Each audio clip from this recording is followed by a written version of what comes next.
4 April বৃহস্পতিবার রাত 8টায় জাহিদ হোসেন আসি এডিটর্স থেকে জানিয়ে দিচ্ছে শিরোনাম। নির্বাচিত 6 নেতার শপথ প্রশ্নে বিভক্ত বিএনপি নেতারা, খালেদার প্যারোল নিয়েও মতবিরোধ।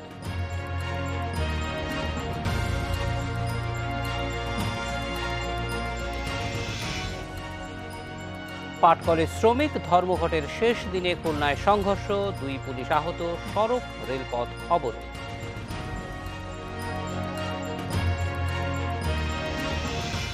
বঙ্গবন্ধু ও বঙ্গমাতা গোল্ড কাপের পুরস্কার বিতরণ, খেলাধুলা সংস্কৃতিতে জোর দেওয়ার আহ্বান প্রধানমন্ত্রী।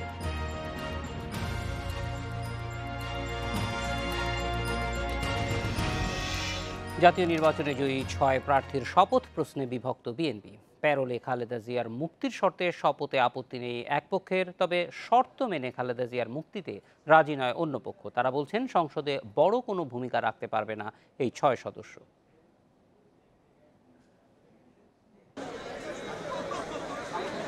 একাদশ সংসদ নির্বাচনে ঐক্যফ্রন্টের ব্যানারে অংশ নিয়ে 6টি আসন পায় বিএনপি। এখন মতভেদ দেখা দিয়েছে নির্বাচিতদের শপথ নিয়ে। এরই মধ্যে গণফোরামের মোকাব্বির খান ও সুলতান মোহাম্মদ মুনসুর শপথ নিলেও মির্জা ফখরুল ইসলাম আলমগীর সহ 6 নেতার সংসদে যাওয়া না যাওয়া প্রশ্নে বিভক্ত বিএনপি নেতারা। নির্বাচিতরা জানাচ্ছেন এলাকার উন্নয়নের স্বার্থে শপথের জন্য চাপ দিচ্ছে জনগণ, তবে কেন্দ্রের সিদ্ধান্তের বাইরে না যাওয়ার কথাও বলছেন তারা। এলাকার উন্নয়নের জন্যই আমাকে কাজ করতে হবে এবং আমি কাজ করতে ইচ্ছুক, কিন্তু সবচেয়ে বড় কথা হচ্ছে যে দল কি সিদ্ধান্ত নেয়। আমাদের যে জাতীয়তাবাদী দল থেকে আমরা যে 6 জন নির্বাচিত হয়েছি, এই ক্ষেত্রে এখন পর্যন্ত দলীয়ভাবে আমাদের কোনো সিদ্ধান্ত হয় নাই। দল যদি সিদ্ধান্ত নেয়, ডিসিশন নেয় যে নির্বাচন করার পর আমরা জয়লাভ করেছি এবং এরপরে আমাদের সংসদে যাওয়া উচিত, এত কিছু কারচুপির পরেও দেন যাওয়ার সম্ভাবনা তখন দেখা দেবে। জনগণের দোহাই দিয়ে শপথ নিলে বিতর্কিত নির্বাচনকে বৈধতা দেয়া হবে বলে মত বিএনপির একাংশের। বেতন ভাতা পাবে, বিভিন্ন মন্ত্রণালয়ে তদবির করতে পারবে, আর কি ভূমিকা রাখবো? জনগণের জন্য ভূমিকা রাখবো, কি ভূমিকা রাখবো? সরকার কি জনগণকে তোয়াক্কা করে নাকি? আমরা যারা রাজনীতি করি তারা কিন্তু সবসময় জনগণের কথা বলেই কর্মও করি, অপকর্মও করি। বিপরীতে খালেদা জিয়ার মুক্তি ও দলের স্বার্থে যে কোনো ত্যাগ স্বীকারের আপত্তি নেই আরেক অংশের। শপথে তার সময় আছে বোধহয়, যদি এরকম কোনো সমঝোতা হয় বৃহত্তর স্বার্থে, দলের নীতি নির্ধারক যদি মনে করে সংসদে যাবে, প্যারোলে মুক্তি হবে বা অন্য কিছু, অন্য কোনো আশ্বাস। 30 এপ্রিলের মধ্যে শপথ না নিলে নির্বাচনে জয়ীদের আসন শূন্য ঘোষণার বিধান রয়েছে সংবিধানে। মাহমুদ শরীফ, ইন্ডিপেন্ডেন্ট নিউজ, ঢাকা। জাতীয় নির্বাচনে জয়ী বিএনপির 6 প্রার্থীর শপথ নিয়ে কথা বলতে আমাদের সঙ্গে আছেন বিএনপির প্রশিক্ষণ বিষয়ক সম্পাদক ABM মোশাররফ হোসেন। স্বাগত জনাব মোশাররফ হোসেন। আমরা একটু জানতে চাই যে এই মাসের মধ্যেই শেষ হয়ে যাচ্ছে নির্বাচিত 6 বিএনপির সংসদ সদস্যের শপথ গ্রহণের যে নির্ধারিত সীমা, সাংবিধানিক সীমা। তো এই সময়ের মধ্যে বিএনপি কী ধরনের সিদ্ধান্ত নিচ্ছে, বা যারা শপথ গ্রহণের অপেক্ষায় আছেন তাদের দিক থেকে বলা হচ্ছে যে জনগণের একটা চাপ আছে, অন্যদিকে আবার কেন্দ্রে এখনো পর্যন্ত কোনো সিদ্ধান্ত নেয়নি। এই সিদ্ধান্ত নেওয়ার কোনো প্রক্রিয়া শুরু হয়েছে কি? ধন্যবাদ আপনাকে।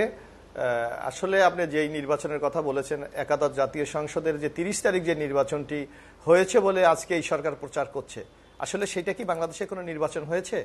আপনারা দেখতে পাচ্ছেন যে এই নির্বাচনের সবচেয়ে বড় অভিযোগ হলো যে সরকারি দল ম্যানিপুলেট করে নিজেদেরকে বিজয়ী ঘোষণা করেছে, যেখানে প্রতিপক্ষ প্রার্থী প্রচার চালাতে পারে নাই, তাদের নির্বাচনে অংশগ্রহণ করতে পারে নাই, এজেন্ট দিতে পারে নাই, মিথ্যা মামলায় গ্রেপ্তার করা হয়েছে। সর্বোপরি যে জিনিসটি বাংলাদেশের সবচেয়ে বেশি আলোচিত, যে 30 তারিখের ভোটটি 29 রাতে সম্পূর্ণ করা হয়েছে। এমনি একটি কারচুরির নির্বাচনে বিএনপি আগেই প্রত্যাখ্যান করেছে। সুতরাং এই নির্বাচনে যাদেরকে এমপি নির্বাচিত না, যাদের এমপি বানানো হয়েছে, তারা শপথ নেবে না, এটা স্পষ্টভাবে বিএনপির পক্ষ থেকে বলা হয়েছে এবং এই সিদ্ধান্ত আমাদের এখনো বহাল রয়েছে। কারণ আমরা মনে করি যেই সংসদে জনগণের প্রতিনিধিত্ব নাই, যেই সংসদে জনগণের মতামতের কোনো প্রতিফলন হচ্ছে না, যেই সংসদ শুধু সরকারি দলকে রক্ষার একটি প্রাচীর হিসাবে ব্যবহৃত হচ্ছে, সেই সংসদে গিয়ে শপথ নিয়ে বিএনপির মতো একটি গণতান্ত্রিক দল তার ঐতিহ্যকে কখনো ভুলণ্ডিত করতে পারে না, যার জন্য আমরা এখনো আমাদের দল শপথ নেওয়ার পক্ষে অনড় আছে এবং আমরা মনে করি এই সিদ্ধান্ত আমাদের অব্যাহত থাকবে। মোশাররফ হোসেন, একটা বিষয়ে মানে বিএনপির নেতাদের পক্ষ থেকেই বলা হচ্ছে বলে গণমাধ্যমে আসছেন যে এই শপথ নেয়ার সঙ্গে কারা অন্তরীণ বিএনপির চেয়ারপারসনের মুক্তির বা প্যারোলের একটা সম্পর্ক আছে। এইটি আসলে আলোচনা নাকি এই ধরনের কোনো বিষয় মানে রাজনীতির আলোচনার মধ্যে এসেছে? না, এটা আসলে কিছু কিছু অতি উৎসাহী মহল এই আলোচনা করছেন, কারণ আপনারা জানেন যে বেগম খালেদা জিয়াকে এই সরকার সম্পূর্ণ রাজনৈতিক প্রতিহিংসাবশত হয়ে তাকে একটি সাজানো মামলায় সাজা দেওয়া হয়েছে। কারণ যেই মামলায় জিয়া অরফানেজ ট্রাস্ট মামলায় তাকে সাজা দেওয়া হয়েছে, আপনারা লক্ষ্য করবেন যদি বিচারপতির রায়টাও যদি আপনি পর্যালোচনা করেন, সেখানে বিচারপতি স্পষ্ট ভাষায় বলেছে যে 2 কোটি টাকা সুদে আসলে 6 কোটি টাকা হয়েছে এবং 1টি টাকাও কোনো তছরূপ করা হয় নাই, অন্য কোথাও ব্যবহার করা হয় নাই। সুতরাং সেই মামলায় বেগম খালেদা জিয়াকে অভিযুক্ত করা, এটা আমরা মনে করি এটি রাজনৈতিক একটি সিদ্ধান্তের ফসল। এবং আরেকটি জিনিস আপনাকে আমি অবহিত করার জন্য বলছি যে বাংলাদেশের ইতিহাস যদি আপনি পর্যালোচনা করেন তাহলে লক্ষ্য করবেন যদি কোনো লোককে উচ্চ আদালত 5 বছরের, বিশেষ করে মহিলাকে সাজা দেয়, উনি যদি 70 বছরের ঊর্ধ্ব হয়, উনি মহিলা হয়, তাহলে আদালতের দাঁড়াবার সাথে সাথে তাকে জামিন দেওয়া হয়। এই রেওয়াজ কিন্তু বাংলাদেশে আছে, কিন্তু একমাত্র বেগম খালেদা জিয়া যার ক্ষেত্রে এই নিয়মটি প্রয়োগ করা হয়নি, বরং আমরা দেখেছি বরং উল্টো বেগম খালেদা জিয়ার এই কারা জীবনকে প্রলম্বিত করার জন্য তারা নানাবিধ মামলায় বেগম খালেদা জিয়াকে প্রতিনিয়ত জড়িত করার জন্য এই সরকার চেষ্টা করেছে। আপনাকে একটা মামলার আমি উদাহরণ দেই। কুমিল্লা মামলায় বেগম খালেদা জিয়াকে হুকুমের আসামি করা হয়েছে, অথচ ওই মামলায় যারা এফআইআর ভুক্ত 1, 2, 3, 4 থেকে যারা আসামি সবাইকে জামিন দেওয়া হয়েছে, অথচ হুকুমের আসামি বেগম খালেদা জিয়া বলে কিন্তু খালেদা জিয়াকে জামিন দেওয়া হচ্ছে না। সুতরাং এটি আওয়ামী লীগের বর্তমান সরকারের একটি রাজনৈতিক অপকৌশল। এই অপকৌশলের কারণে বেগম খালেদা জিয়াকে মুক্তি দেওয়া হচ্ছে না। আর প্যারোলের কথা বলছেন, প্যারোল যদি নিত বেগম খালেদা জিয়া যদি আইনগতভাবে এই প্রক্রিয়া, তাহলে বিএনপি অগ্রসর হতো। কারণ আমরা মনে করি এটা সম্পূর্ণ রাজনৈতিক মামলা এবং রাজনৈতিকভাবে বেগম খালেদা জিয়াকে কারারুদ্ধ করা হয়েছে। কারণ আওয়ামী লীগের সবচেয়ে বড় ভয় হলো বেগম খালেদা জিয়া এবং তারেক রহমান। বেগম খালেদা জিয়া এবং তারেক রহমানের নাম যখন শোনে তখন তাদের মধ্যে কিন্তু একটা কম্পন শুরু হয়, যার জন্য আপনি লক্ষ্য করবেন যে বিএনপি রাজপথে নাই, বিএনপি সংসদে নাই, তারপরও আওয়ামী লীগের প্রধানমন্ত্রী শুরু করে সকল নেতা কর্মীদের মুখে একটাই, কিভাবে বিএনপিকে আগামী দিনে রাজনীতি থেকে দূরে সরিয়ে রাখা যায়, বিএনপির নেতাকর্মীদেরকে হয়রানি করা যায়, বিএনপির নেতাকর্মীদেরকে মিথ্যা মামলা জড়িয়ে তাদেরকে কারাদণ্ড দেওয়া যায়। এইটা নিয়ে কিন্তু আওয়ামী লীগ সর্বসময় ব্যস্ত থাকে। এবিএম মোশাররফ হোসেন, যদি মানে আপনার বক্তব্য থেকে বোঝা যাচ্ছে যে 30শে ডিসেম্বরে মানুষ ভোট দিতে পারেনি, আপনারা মনে করছেন যে এই সংসদ জনগণের নির্বাচিত সংসদ না, ফলে জনগণের মধ্যে যে এই বঞ্চনা আছে বলে আপনারা মনে করছেন, সেই বঞ্চিত জনগণ কোথায়? তারা এসে কেন একত্রিত হয়ে বলছেন না যে এই সরকারটা তাদের ভোটে নির্বাচিত হন নাই? কারণ ভোট তো হয়ে গেছে অনেক আগে, তাদের মধ্যে তো এটার কোনো প্রতিক্রিয়া দেখছি না। এমনকি রাজনৈতিকভাবে আপনারাও তাদেরকে সংগঠিত করে নিয়ে আসতে পারছেন না। এটা আসলে কি প্রমাণ করে? সরকার তো দাবি করছে যে তারা যে যথাযথভাবে ভোট গ্রহণ করেছে, এটা তার একটা উদাহরণ। না, আপনি যে কথাটি বলেছেন আসলে এই অভিযোগ আমাদের বিরুদ্ধে করা হয় যে আমরা জনগণকে সুসংগঠিত করতে পারছি না। কিন্তু আপনি লক্ষ্য করবেন যে নির্বাচন আগে থেকে শুরু করে, আপনার নিশ্চয়ই মনে আছে, আপনাদের এই মিডিয়া আপনারা বহুবার প্রচার করেছেন যে গত সেপ্টেম্বরে বিএনপি অফিসের সামনে আমরা একটি জনসভা করেছিলাম। সেই সেপ্টেম্বর 1 মাসে বিএনপির 4 লক্ষ নেতাকর্মীর বিরুদ্ধে মামলা করা হয়েছে।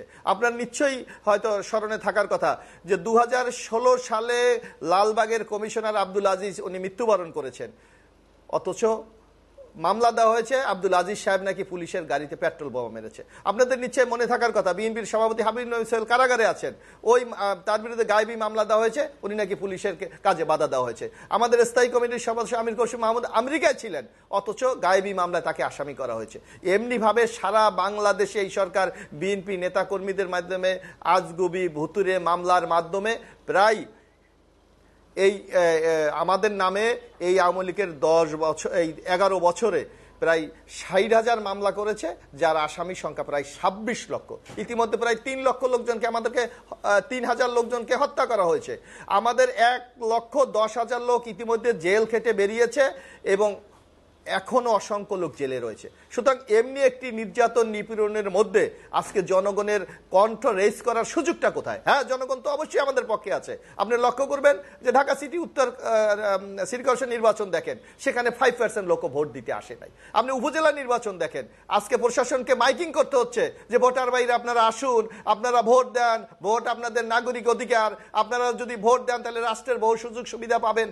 এই কথাগুলি কি প্রমাণ করে জনগণ কি আমাদের পক্ষে নাই? অবশ্যই আমাদের পক্ষে আছে। এবং আপনি বলেছেন ভোট হয়েছে, আপনি ইতিমধ্যে যদি প্রধান নির্বাচন কমিশন নুরুল হুদার বক্তব্য আপনি একটু যদি অনুধাবন করতে চান, উনি বলেছেন যে রাতে ভোট সিল মারা রক্ষা করতে হলে ভোটের সময় 8টা থেকে বাড়িয়ে 9টা করা যাবে। আর নির্বাচন কমিশন সচিব হেলাল উদ্দিন সাহেব বলেছেন যে আমরা কিভাবে ভোরবেলায় ব্যালট বাক্স কেন্দ্রে পৌঁছানো যায় সেই ব্যাপারে চিন্তা ভাবনা করছি। এবং আপনি যদি ইন্টারন্যাশনাল মিডিয়াগুলো দেখেন, আমেরিকার স্টেট মিডিয়া ডিপার্টমেন্ট কি বলেছে যে বাংলাদেশে গত নির্বাচনে রাত্রে ভোট হয়েছে, প্রতিদ্বন্দ্বী প্রার্থীকে। আপনার সঙ্গে সব বিষয়ে একমত, যেই অভিযোগগুলি আছে সবই একমত, কিন্তু এত ভালো ভালো রাজনৈতিক উপাদান থাকা সত্ত্বেও আপনারা মাঠে নামতে পাচ্ছেন না। সেই ক্ষেত্রে খালেদা জিয়ার মুক্তির ক্ষেত্রে তার আইনজীবীরা যেটি বলছেন যে এটা রাজনৈতিক সমাধান ছাড়া সম্ভব না, আদালতে এটা সম্ভব হচ্ছে না, সেই ক্ষেত্রে কি আপনাদের মনে হয় যে আসলেই এটা রাজনৈতিকভাবে এগিয়ে যাওয়া প্রয়োজন? প্যারোল বিষয়টাই আসলে, যেহেতু রাজনৈতিক নেতা, রাজনৈতিকভাবে এগিয়ে যেতে হবে। একটা বিরতির পর জানতে চাইবো যে খালেদা জিয়ার মুক্তির ক্ষেত্রে আপনারা কিভাবে জিনিসটা ভাবছেন। আমি খালেদা জিয়ার প্রধান আইনজীবীর বক্তব্য আমরা কিছুদিন আগে শুনেছি, আপনি যেটি বলছিলেন সেটি ধারাবাহিকতায় উনি বলছিলেন যে আসলে এটি রাজনৈতিকভাবে সদিচ্ছা ছাড়া, সরকারের ইচ্ছা ছাড়া মুক্তি পাওয়া কঠিন। ফলে এই ক্ষেত্রে আপনাদের অবস্থান কি হয়? আমাদের সাথে আছেন বিএনপির প্রশিক্ষণ বিষয়ক সম্পাদক ABM মোশাররফ হোসেন।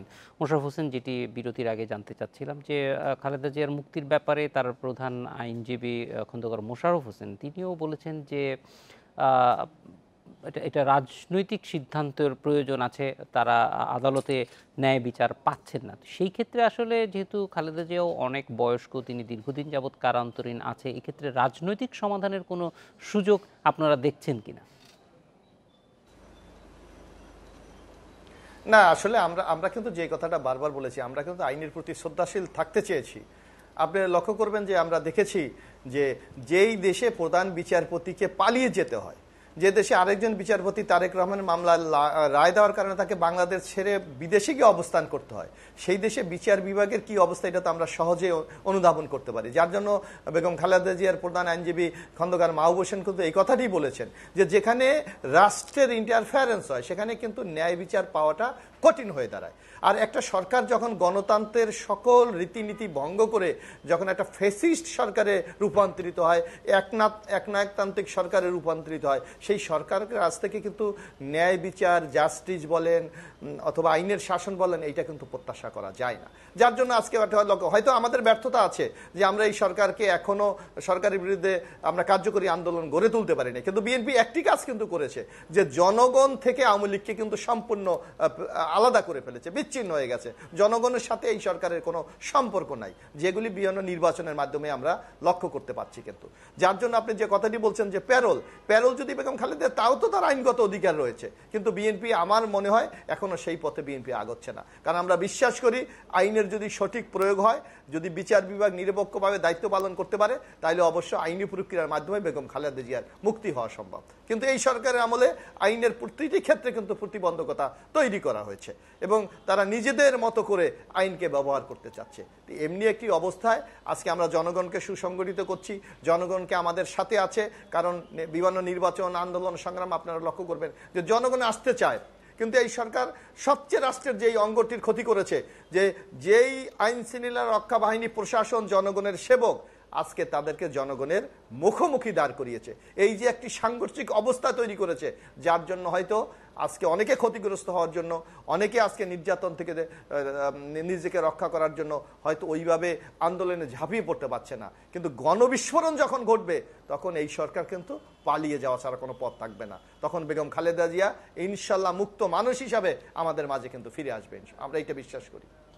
মোশাররফ হোসেন, এই ক্ষেত্রে বিষয়টা হচ্ছে গণবিস্ফোরণের আশায় আমরা থাকবো, নাকি গণবিস্ফোরণ যাতে তৈরি হয় সেইটার জন্য রাজনৈতিক প্রক্রিয়া, এটার কোনো লক্ষণ আমরা দেখতে পাচ্ছি না। ফলে এই রকম অবস্থায় আসলে মানে ধরেন খালেদা জিয়াও কতদিন পর্যন্ত কারাগারে থাকবেন? কারণ আপনাদের বক্তব্য যদি ঠিক হয় তাহলে বোঝা যায় যে তিনি আইনগত কোনো প্রতিকার পাচ্ছেন না।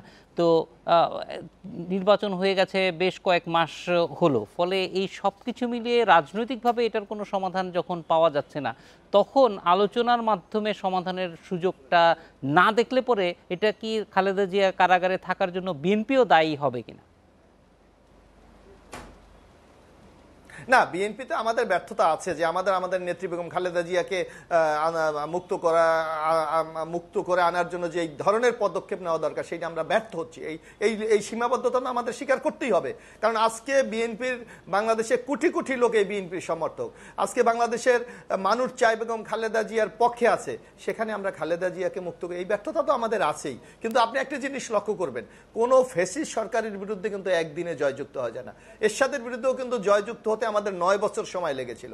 হিটলারকে কিন্তু হিটলারের সে আগ্রাসন থেকে বাঁচানোর জন্য দ্বিতীয় বিশ্বযুদ্ধের মাধ্যমে কিন্তু তাকে পরাজিত করতে হয়েছিল। সুতরাং আজকে আওয়ামী লীগের যেই বিজয়, তারা হয়তো ভাবছে সব কিছু সাজিয়ে রেখেছে, এই সাজানো সংসার কখন ভেঙে পড়বে তারা কিন্তু এটা নিজেরাও অনুধাবন করতে পারবে না। যার জন্য জনগণের ভাষা বোঝার জন্য আমরা তাদেরকে আহ্বান জানাচ্ছি। আমরা বলতে চাই, জনগণের কণ্ঠ শুনুন, জনগণ কি চায় সেটা অনুধাবন করুন, বেগম খালেদা জিয়াকে মুক্তি দিন, আইনকে আইনের পথে চলতে দেন। এবং এইটা যদি আমরা নিশ্চিত করতে পারি, তাহলে আপনি যে আশঙ্কাটা করছেন বেগম খালেদা জিয়া মুক্ত হবে না, আমরা মনে করি বেগম খালেদা জিয়ার মুক্তি হওয়া এটা সময়ের ব্যাপার মাত্র। মোশাররফ হোসেন, আমরা একটু শপথের বিষয়ে আরেকবার আপনার কাছে জানতে চাই যে এ পর্যন্ত ঐক্যফ্রন্টের হয়ে নির্বাচিত 2 জন শপথ নিয়েছেন এবং তাদের মধ্যে একজনকে ইতিমধ্যেই গণফোরাম থেকে বহিষ্কার করা হয়েছে। কিন্তু বহিষ্কার করা ছাড়া দলগুলোর তা আর কোনো কিছু মানে আইনগতভাবে করার কোনো সুযোগ নেই। সেই ক্ষেত্রে বিএনপির যারা নির্বাচিত হয়েছেন তারা শপথ গ্রহণের সিদ্ধান্ত, যেটা ইতিমধ্যে তারা বলেছেন যে তাদের জনগণ, যেটা যারা তাদেরকে ভোট দিয়ে নির্বাচিত করেছেন তারা প্রত্যেকেই বলেছেন যে তাদের ভোটাররা বলছেন সংসদে যোগ দেওয়ার জন্য। এই ক্ষেত্রে আসলে কিভাবে সমাধানটা করা হবে? না, এখানে আপনি যে কথা বলেছেন যে যদি জনগণের ভোটে এমপি নির্বাচিত হতো তাহলে অবশ্যই তারা শপথ গ্রহণ করতো, কিন্তু বিএনপি তো বিশ্বাস করে না যে এই নির্বাচনে জনগণ ভোট দেওয়ার সুযোগ হয়েছে। বরং বিএনপির যে কয়জনকে বিজয়ী ঘোষণা করা হয়েছে এটা সরকারের ইচ্ছার একটি প্রতিফলন, যে সরকার চেয়েছে এই কয়জনকে বিজয়ী করবে, সেই কয়জনকে বিজয়ী করেছে। এটার ক্ষেত্রে কি এই কয়জন কি মনে করেন যে তারা যথেষ্ট বিএনপি না, সেই জন্য সরকার তাদেরকে নির্বাচিত ঘোষণা করেছে? না না না, সেটা না। এইটা সরকার বিএনপির দলের মধ্যে একটি অনাস্থা তৈরি করার একটা ষড়যন্ত্রের অংশ। এটা সরকার তো সবসময় সরকারের কাজেই থাকে তো মানে তার অপোজিশনকে দুর্বল করে দেওয়ার জন্য বিভিন্ন কৌশল অবলম্বন করা। আজকে দেখবেন এই নির্বাচনে যে ফলাফল, এইটাও তারই একটি কৌশল। আজকে আপনি যে কথাটি বলেছেন যে আমরা কি আইনগত ব্যবস্থা নেব, ইতিমধ্যে আপনারা জানেন যে রাজনীতিতে শুধু তো চাওয়া পাওয়া না, রাজনীতি কিছু কিছু নীতি, নৈতিকতা, মূল্যবোধ থাকে। আমি যে দলটি করি, বাংলাদেশ জাতীয়তাবাদী দল, সেই দলের আদর্শ, সেই দলের নীতি, সেই দলের ভিশনকে আমি বিশ্বাস করি বলেই কিন্তু এই দলের আমি সদস্য হয়েছি। এবং সেই দলের যে কোনো নির্দেশ মেনে চলা কিন্তু আমার নৈতিক দায়িত্ব। আমি যদি সেই জায়গা থেকে দূরে সরে যাই তাহলে আমি কিন্তু সেখানে একটি বিশ্বাসঘাতকতা করেছি। আজকে 2 জন হয়তো এমপির সুযোগ সুবিধা পাওয়ার জন্য ওখানে গিয়েছে, কিন্তু নৈতিকভাবে আমি মনে করি তারা রাজনৈতিকভাবে যেই তাদের মানসিক শক্তি থাকা দরকার, যে নৈতিকতা থাকা দরকার, যেই নীতি থাকা দরকার, সেখান থেকে তারা বিচ্যুত হয়েছে। এবং একজন রাজনীতিবিদদের সবচেয়ে বড় ট্র্যাজেডি হলো এটা, যে ক্ষমতার কাছে নিজেকে আত্মসমর্পণ করা। আজকে সুলতান মোহাম্মদ মনসুর এবং মোকাব্বির যে কাজটি করেছে, এইটা আমি মনে করি একটা অনৈতিক কাজ করেছে এবং এইটার রেজাল্ট একদিন তারা পাবে। আর বিএনপির কথা বলছেন, আমি যতটুকু এখনো পর্যন্ত জানি বিএনপির 6 জন না, আপনি 7 জন আমাদের এমপি, পরে আব্দুল সাত্তার ভূঁইয়া ব্রাউনবাড়িয়া থেকে নির্বাচিত হয়েছেন, এই 7 জন কিন্তু এখনো শপথ না নেওয়ার ব্যাপারে অনড় রয়েছে এবং দলীয় সিদ্ধান্তের প্রতি তাদের চরম আনুগত্য আছে বলে আমি ব্যক্তিগতভাবে মনে করি এবং বিশ্বাসও করতে চাই। এবি মোশাররফ হোসেন, অনেক ধন্যবাদ আমাদের সঙ্গে যোগ দেওয়ার জন্য। অবরোধ, বিক্ষোভ, সংঘর্ষের মধ্যে দিয়ে শেষ হলো দেশের 26টি রাষ্ট্রায়ত্ত পাটকল শ্রমিকদের 72 ঘন্টার ধর্মঘট। এ নিয়ে কথা বলতে আমাদের সঙ্গে চট্টগ্রাম থেকে আছেন আমিন জুট মিলের সিবিএ সভাপতি আরিফুর রহমান এবং খুলনা থেকে শ্রমিক নেতা খলিলুর রহমান। তাদের সঙ্গে কথা বলছি। আমাদের সঙ্গে চট্টগ্রাম থেকে আছেন আমিন জুট মিলের সিবিএ সভাপতি আরিফুর রহমান এবং খুলনা থেকে শ্রমিক নেতা খলিলুর রহমান। আরিফুর রহমান, আপনার কাছে প্রথমে আসতে চাই যে এই যে ধর্মঘট চলছে, শ্রমিকরা তাদের বেতন ভাতা পাচ্ছেন না বলে যে অভিযোগ, মূলত পাট খাতের সরকারি পাটকলগুলোর এই সমস্যার কারণ কি বলে আপনাদের কাছে মনে হয়?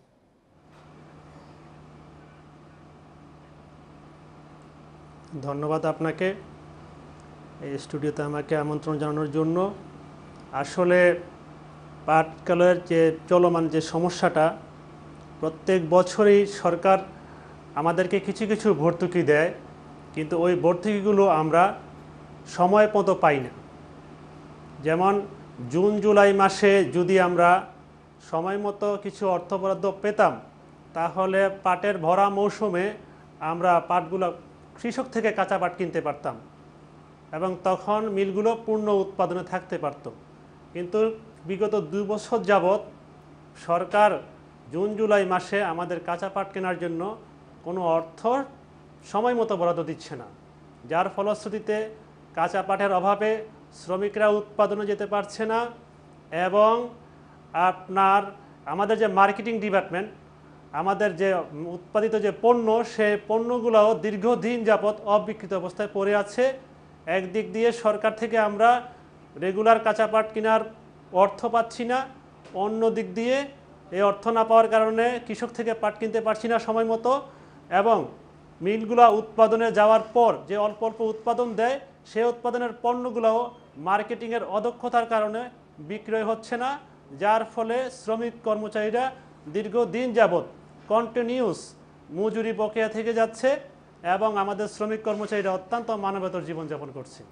আরিফুর রহমান, এই সমস্যাটার কারণে নিশ্চয়ই যারা পাট উৎপাদন করছে, যারা পাটের পণ্য তৈরি করছে, শ্রমিক শ্রেণী প্রত্যেকেরই একই রকম সমস্যা হচ্ছে, ফলে এইটা সময় মতো যাতে অ্যাড্রেস করা হয় সেই জন্য কি ধরনের ব্যবস্থা আপনারা নিয়েছেন কেন্দ্রীয়ভাবে সারা দেশে? যেমন এখন আন্দোলন চলছে আপনাদের দাবি দেওয়ার ক্ষেত্রে, এবং একই সঙ্গে আমরা জানি যে বেসরকারি যে পাটকলগুলি আছে তাদের নানান ধরনের পণ্যের বহুমুখীকরণ করা হয়েছে, সেই ক্ষেত্রেও আমরা সরকারি পাটকলগুলিকে দেখছি না যে পণ্যের বহুমুখীকরণ করার ক্ষেত্রে কোনো ধরনের উদ্যোগ।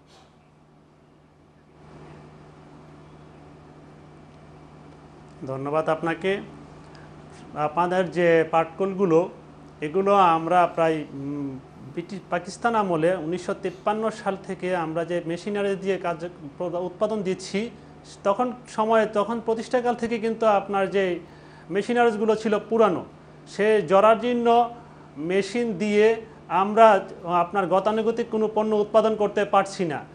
আপনি যে কথা বলছেন বেসরকারি প্রযুক্তিতে ওনারা অনেক এগিয়ে যাচ্ছে, আসলে আমরা আমাদের যে মার্কেটিংয়ের দিক দিয়েও দুর্বল এবং আমরা সময় মতো আমরা কৃষক থেকে পাট কিনতে পারছি না অর্থের অভাবে। আমরা কিভাবে বহুমুখী উৎপাদনে যাব? আমরা তো সময় মতো কাঁচামালটাই কিনতে পারছি না, যার ফলে আমরা আমাদের যে গতানুগতিক উৎপাদন তাও দিতে পারছি না। সুতরাং আমাদের প্রাইভেটাইজেশনের মতো গতানুগতিক পণ্য উৎপাদনের কোনো প্রশ্নই আসে না। আমরা পূর্বের যে প্রযুক্তি ব্যবহার করে যে উৎপাদন করব, সে উৎপাদনের কাঁচামাল পাট সহ অন্যান্য উপকরণ, যন্ত্রাংশ প্রত্যেকটা মিলে বিভিন্ন যে পুরানো মেশিনের যন্ত্রাংশ পর্যন্ত আমরা কিনতে পারতেছি না। তো সুতরাং প্রাইভেটাইজেশনের মিলগুলোর সাথে রাষ্ট্রায়ত্ত মিলগুলোর শুধুমাত্র পরিকল্পনার অভাবে এই সমস্যাটা হচ্ছে। আমরা যে 9 দফা দিয়েছি কেন্দ্রীয় পাটকল শ্রমিক লীগ থেকে, সেই 9 দফা এই পাট শিল্পকে রক্ষা করার জন্য, পাট শিল্প আধুনিকায়ন করার জন্য, পাট শিল্পর মেশিনারিজগুলো আধুনিকায়ন বিএমআরই করার জন্য। আরিফুর রহমান, আমরা আপনার কাছে ফিরে আসব, একটু খুলনায় যাব। খলিলুর রহমান আছেন। খলিলুর রহমান, আমরা দেখছি যে গত কয়েকদিন যাবতই শ্রমিকরা রাস্তা অবরোধ করে রেখেছেন তাদের দাবি দেওয়ার প্রতি, কিন্তু একই সঙ্গে আমাদের দেখতে হবে যে পাট খাতটাকে কিভাবে আমরা আধুনিকায়ন করতে পারি। সেই ক্ষেত্রে সরকারের যারা নীতি নির্ধারক আছে তারা কি ভাবছেন, এক্ষেত্রে শ্রমিকদের সঙ্গে কোনো ধরনের আলাপ আলোচনা হচ্ছে কিনা সরকারের?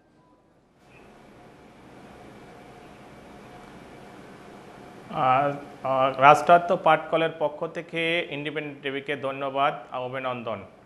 আপনাকে আমরা 9 দফার দাবির জন্য আমরা রাজপথে আছি। 2015 সালের জুলাই থেকে পে কমিশন ঘোষণা করছে, সাংবিধান অনুযায়ী একই আইন অনুযায়ী আমরা মজুরি কমিশন পাবো। আজও পর্যন্ত সেই মজুরি কমিশন আমরা পাইনি এবং বাস্তবায়ন হয় নাই। আমরা সেই কারণে আজকে 9 দফা, আজকে আমাদের 1978 সালে রাষ্ট্রায়ত্ত পাটকলে তৎকালীন পাটকল সংগ্রাম পরিষদের আহ্বায়ক জনাব কমরেড আবুল বাশার সাহেব একটি এগ্রিমেন্ট করছিল 502 নম্বর সার্কুলার, যেতে পিস রেটের শ্রমিকদের গড় আভারেজ ওয়েজেস হতো। সেটা 16 সালে আইসে তৎকালীন পাটমন্ত্রী সেই সার্কুলারটা বাতিল করে দিয়ে আজকে পিস রেটের শ্রমিকদের রাস্তায় বসিয়ে দিয়েছে। আমরা এই পাট মন্ত্রণালয়ের একদম পলিসির কারণে, অর্থাৎ সরকারের পলিসির কারণে আমাদের এই পাটকলগুলা এই দুরবস্থা। আপনারা দেখেন বিজিএমসিতে একটি পাটকল করিম জুট মিল, সেই করিম জুট মিলকে 20 খান মেশিন বসাইছে। সেই মেশিনের যে উৎপাদন হবে সেটা 100% উৎপাদন। সেই মেশিনের উৎপাদনের জন্য যে পাট দরকার সেই পাট কিন্তু বিজিএমসি কেনে না, অর্থাৎ নিম্নমানের পাটটা কেনে।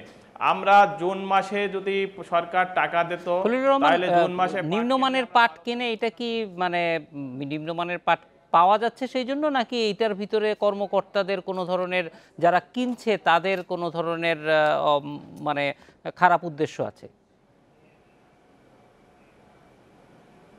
আমি খারাপ উদ্দেশ্য আছে সেইটা সেইভাবে বলবো না, কিন্তু পলিসির অভাব সেইটা বলবো। আমি যদি সেইটা সরকারের পক্ষ থেকে যদি সুনির্দিষ্ট তদারকি করা হয়, গতকালকে আপনাদের টিভিতে জনতা মিলের মালিক এসেছিলেন, উনি বলেছেন উনি কোটি কোটি টাকা সরকারের থেকে লোন নিয়ে মালিকানা মিলগুলো চালায়। ওনাদের আজকে বিজিএমসির মিলে আমাদের আজকে কোনো লস নাই। আপনারা 11-12 সালে মিল কিন্তু বেড়ে কেবেনে ছিল, রাষ্ট্রায়ত্ত পাটকলগুলো বেড়ে কেবেনে ছিল, অর্থাৎ জুন মাসে তখন পাটটা কেনা যেত। আমরা যদি আজকে জুন মাসে পাট কেনা যায় তাহলে মিলকে আজকে কোনো লস না। ওনাদের মেশিনের এফিসিয়েন্সি হলে 100%, মালিকের মেশিনের এফিসিয়েন্সি 100%, আর বিজিএমসির মেশিনের এফিসিয়েন্সি হলে 40%। তার মানে 60% এফিসিয়েন্সি নেই, যার কারণে আমাদের প্রোডাকশনটাও কম হবে। সেজন্য তো কোনো সাধারণ শ্রমিকরা দায়ী নেই। আজকে বিভিন্ন প্রজেক্ট, বিভিন্ন পাটের, যেরকম ম্যান্ডেটরি আইন 1/2010 সালে যে পাশ করলো আইনটি, সেই আইনটির যে সে বিজিএমসি যে পাটটা উৎপাদন হবে চট বস্তা, সেটা যেরকম বাণিজ্য মন্ত্রণালয়, শিল্প মন্ত্রণালয়, আজকে কৃষি মন্ত্রণালয়, কিন্তু সেটা 100% কিন্তু বাস্তবায়ন হচ্ছে না। সেইটা যদি বাস্তবায়ন হয় তাহলে কিন্তু আজকে পাট শিল্পকে আজকে আরও দ্রুত ভালো অবস্থায় চলে যাবে। এবং সমগ্রগুলাই পলিসি, আপনি দেখেন বঙ্গবন্ধু জাতির জনক 1972 সালে রাষ্ট্রীয়করণ করলো পাটকলগুলা, সেই সময়কালে 25% সাবসিডি দিত। আমরা 16 সালে জাতির জনক বঙ্গবন্ধুর কন্যা মাননীয় প্রধানমন্ত্রী জননেত্রী শেখ হাসিনা সেটারে কৃষিভিত্তিক ঘোষণা করলো, সেটাও বাস্তবায়ন হচ্ছে না। যদি কৃষিভিত্তিক বাস্তবায়ন হয় তাহলে আমরা 25% সাবসিডি পাবো। এবং যেটা স্বাধীনের আগে ছিল, আজকে শুধু এটা নয়, আজকে আমাদের আন্তর্জাতিক বাজারগুলা যদি ধরতে পারে সরকার, আজকে ভারতের মাধ্যমে যদি মাল বিক্রি করতে হয় 12-13 হাজার টাকা টন বেশি নয়, কিন্তু বাংলাদেশের যে দূতাবাসগুলো আছে সেখানে যদি ডেস্ক তৈরি করে পাট শিল্পর মালগুলা বিদেশে বিক্রি করার উদ্যোগ নেয় সরকার সততাভাবে, তাহলে আমি বিশ্বাস করি বা রাষ্ট্রায়ত্ত পাটকলের এই মাল আর মজুদ থাকার কোনো সুযোগ নাই। আজকে সেখানে আমরা বুঝতেছি যে বিষয়টার ভিতরে একটা ব্যাপক পরিবর্তন আনা দরকার, এবং এটার ম্যানেজমেন্ট এমন ভাবে হওয়া দরকার যেন ম্যানেজমেন্ট ব্যবসাটা ঠিক মতো করতে পারে। সেক্ষেত্রে সরকারি প্রতিষ্ঠান আমরা অনেক সময় দেখি যে ব্যবসা ঠিক মতো করতে পারছে না। এইটা আপনারা কিভাবে দেখেন? মূলত মানে ব্যবস্থাপনা যারা আছেন তারা যথেষ্ট ব্যবসায়িক মনোভাব দেখাতে পারেন কিনা? এখন এটা সরকারের মাননীয় পাটমন্ত্রী মহোদয়ের উদ্যোগ হতে হবে। আমি আপনারা কিন্তু পূর্বেই বলেছি যে 11-12 অর্থ বছরে এবং 10-11 অর্থ বছরে পাটকলে কিন্তু ব্রেক ইভেন ছিল, আজ থেকে 6 বছর আগে। তাহলে সেই সময় জুন মাসে পাটের টাকা দিয়ে যদি পাটকল ব্রেক ইভেনে থাকতে পারে, তাহলে আজকে সেই সময়কার মন্ত্রী মহোদয় যা করতে পারছেন আজকে কেন পারবেন না? আজকে একমাত্র মন্ত্রণালয় তার সদিচ্ছার ব্যাপারে। আজকে আমি সেই সূত্রে এইগুলারে একমাত্র সিজনে পাট কেনার টাকা এবং মেশিনগুলা বিএমআর করা, আধুনিকরণ করা। আপনি এটা কিন্তু সরকার উদ্যোগ নিলেই সম্ভব। এখানে অনেক বেশি টাকার দরকার না। যেখানে পদ্মা সেতুতে হাজার হাজার কোটি টাকা নিজস্ব অর্থায়ন করতে পারে, আমাদের দেশের সরকার, তাহলে আজকে এইখানে রাষ্ট্রায়ত্ত পাটকল আজকে 26টি আধুনিক করতে এত প্রচুর টাকারও প্রয়োজন না, যেহেতু আমাদের জায়গা আছে, মেশিনারিজ আছে। আধুনিকরণ করলে আমাদের মিলের শ্রমিক আরো মনে করে আরো বেশি শ্রমিক কাজ করতে পারবে। খলিলুর রহমান, আমরা বুঝতে পারছি যে বিষয়টা যদি আধুনিকরণ করা হয়, পণ্যের বহুমুখীকরণ করা হয়, কিছু বিনিয়োগ করা হয় এবং সময় মতো পাট কেনা যায়, তাহলে হয়তো পাট খাতের এই দুরবস্থাটা থাকবে না। আমাদের সঙ্গে যোগ দেওয়ার জন্য খলিলুর রহমান এবং আরিফুর রহমান, আপনাদের দুজনকেই ধন্যবাদ। প্রধানমন্ত্রী শেখ হাসিনা বলেছেন, আজকে যারা খেলার মাঠে ভালো করছে তারাই আগামী দিনে বিশ্ব অঙ্গনে বাংলাদেশকে নেতৃত্ব দেবে। বিকেলে বঙ্গবন্ধু ও বঙ্গমাতা গোল্ড কাপ প্রাথমিক বিদ্যালয় ফুটবল টুর্নামেন্টে পুরস্কার তুলে দিয়ে একথা জানান তিনি। দুই টুর্নামেন্টে এবার শিরোপাজয়ী পাঁচরুখি সরকারি প্রাথমিক বিদ্যালয় ও হরিপুর সরকারি প্রাথমিক বিদ্যালয়। খাইছি টুর্নামেন্ট 2018 যেখানে 11 লক্ষ। শুধু বাংলাদেশ নয়, অংশগ্রহণকারীর দিক থেকে বিশ্বের সবচেয়ে বড় ফুটবল টুর্নামেন্ট বঙ্গমাতা গোল্ড কাপের অষ্টম এবং বঙ্গবন্ধু গোল্ড কাপের নবম আসর। বালক ও বালিকা দুই বিভাগে এবার মাঠে নেমেছে 22,35,414 খুদে footballer. Bangamata Sheikh Fazilatunnesa Mujib gold cup প্রাথমিক বিদ্যালয় ফুটবল টুর্নামেন্টের এবারে চ্যাম্পিয়ন ময়মনসিংহের নান্দাইলের পাঁচরুখি সরকারি প্রাথমিক বিদ্যালয়। রানার্স আপ লালমনিরহাটের টেপুরগাড়ি বিকে সরকারি প্রাথমিক বিদ্যালয়। আর বঙ্গবন্ধু গোল্ড কাপ প্রাথমিক বিদ্যালয় ফুটবল টুর্নামেন্টের শিরোপা জিতেছে সিলেটের হরিপুর সরকারি প্রাথমিক বিদ্যালয়। রানার্স আপ নীলফামারীর দক্ষিণ কানিয়ালখাতা সরকারি প্রাথমিক বিদ্যালয়। খেলা শেষে বিজয়ীদের পুরস্কার তুলে দেন প্রধানমন্ত্রী শেখ হাসিনা। ট্রফির পাশাপাশি চ্যাম্পিয়ন দল 3 লাখ টাকা, রানার্স আপ 2 লাখ টাকা ও তৃতীয় স্থান অর্জনকারী দল পেয়েছে 1 লাখ টাকা। টুর্নামেন্টে অংশগ্রহণকারীদের অভিনন্দন জানিয়ে প্রধানমন্ত্রী বলেন, পড়াশোনার পাশাপাশি খেলাধুলা ও সংস্কৃতি চর্চার মধ্য দিয়ে ভবিষ্যৎ নেতৃত্ব গড়ে উঠবে। যে আমাদের দেশের ছেলেমেয়েরা ফুটবল, সাংস্কৃতিক প্রতিযোগিতা এবং সকল ক্ষেত্রে একটা খেলাধুলা করবে, সাংস্কৃতিক প্রতিযোগিতা করবে, তাদের শরীর স্বাস্থ্য ভালো থাকবে, মন ভালো থাকবে, তারা ডিসিপ্লিন শিখবে এবং আগামী দিনে এই বাংলাদেশকে তারা নেতৃত্ব দেবে, সেটাই আমি চাই। সেজন্যই আমরা এই ধরনের আয়োজন করি। প্রধানমন্ত্রীর প্রত্যাশা, এই টুর্নামেন্টে অংশ নেওয়াদের মধ্য থেকেই আগামীর দক্ষ ক্রীড়াবিদ বেরিয়ে আসবে এবং আন্তর্জাতিক অঙ্গনে দেশের মুখ উজ্জ্বল করবে। আমাদের নারী অনূর্ধ্ব 14, অনূর্ধ্ব 16, অনূর্ধ্ব 18 এবং জাতীয় দলে 50 জন খেলোয়াড়ের মধ্যে 36 জন খেলোয়াড়ই হচ্ছে বঙ্গমাতা বেগম ফজিলাতুন্নেসা মুজিব গোল্ড কাপ প্রাথমিক বিদ্যালয় ফুটবল টুর্নামেন্ট থেকে তারা এসেছে। ধীরে ধীরে তারা জাতীয় পর্যায়ে খেলোয়াড় হিসেবে তাদের অবস্থান করে নিচ্ছে।